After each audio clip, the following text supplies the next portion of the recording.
Nate from Texas says that he is a proud supporter of the Daily Wire and a subscriber. Thank you so much for that, Nate. This Okie will allow it.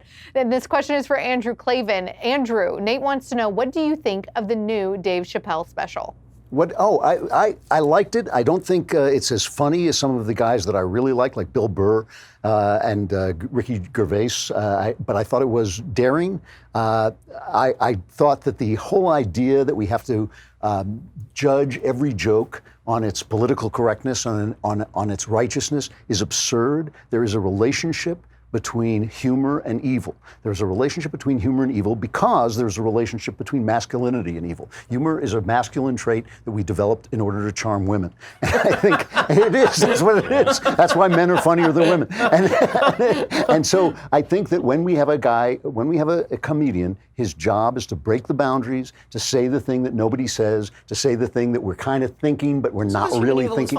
Human evil is funny. Human evil is funny. Right. Well, human evil is funny because of the fall of man. Human evil is funny because we're supposed to be one thing, but we're another thing, and what we look like is a guy in a tuxedo falling in a mud puddle. Right, exactly. This is Walter Kerr's take on the distinction between tragedy and comedy. The tragedy is that we are these mortal beings who are bound to these bodies, but we have dreams of the stars and can understand all this beyond ourselves. And comedy is we have all these dreams of ourselves beyond the stars, but we fart. And the funny thing about Chappelle is I thought the ugliest, meanest, most terrible thing he said was about Michael Jackson, and it made me laugh out loud.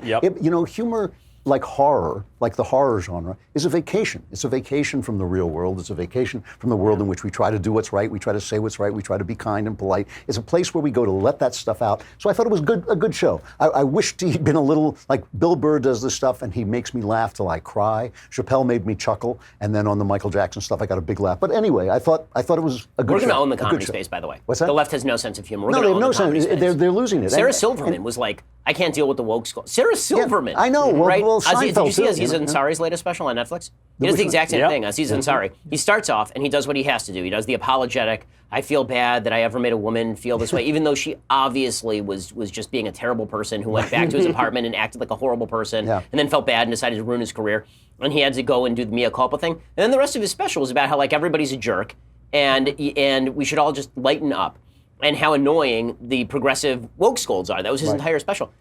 The world of comedy cannot abide the level of puritanicalism. Puritanical self-satisfaction of the left. It just cannot abide it. The guy I miss most of all is Louis C.K. Agree. And Louis C.K. First of all, he's unbelievably good. Unbelievably funny. Good. But one of his routines is about the things we think when we're driving in cars. And it's so good. And those of us who live in Los Angeles know this very well. You wish people dead when you're living in cars. And my wife has a very funny routine where I'll curse and she'll say, he is a child of God. And I'll say, I'll kill that. And he just captures the fact that we are not who we want to be. And I think that by letting that out a little bit, what Stephen King called walking the dog, you walk the big dog, you take the monster out, you take him for a walk around the block, and you put him away again. And I think that that's a wonderful thing that humor does. It's interesting that you say that comedy is inherently masculine, because it is true. And Norm Macdonald makes this great observation that whenever you were a kid and you'd hear a group of kids laughing and you'd run over there, he says it'd never be a broad standing in the middle of the... And it's true, because men... And when you think about the funniest women, Sarah Silverman, who is legitimately hilarious, especially in her early career, but she was emulating a man. Mm-hmm. Like what she was Roseanne Barr. Roseanne Barr was emulating a man. Shock, dirty humor. It's not that no woman is funny. It's not that, of course it's not that Christopher no woman... Hitchens has a theory on this, yes, but we'll skip it. Of course it's not that no woman is funny. It's that humor is inherently masculine. Right. Listen, there are plenty of things that are inherently feminine and men can do them. Well, also that's not the question. Because men purport to be invulnerable, and then humor is about vulnerability, which is why my wife laughs her ass off every time I clock my head on the stove. Whereas if she clocked her head on the stove, I wouldn't laugh for a second. I'd be like, "Are you okay?" That's a great example. That's a great example. Yeah.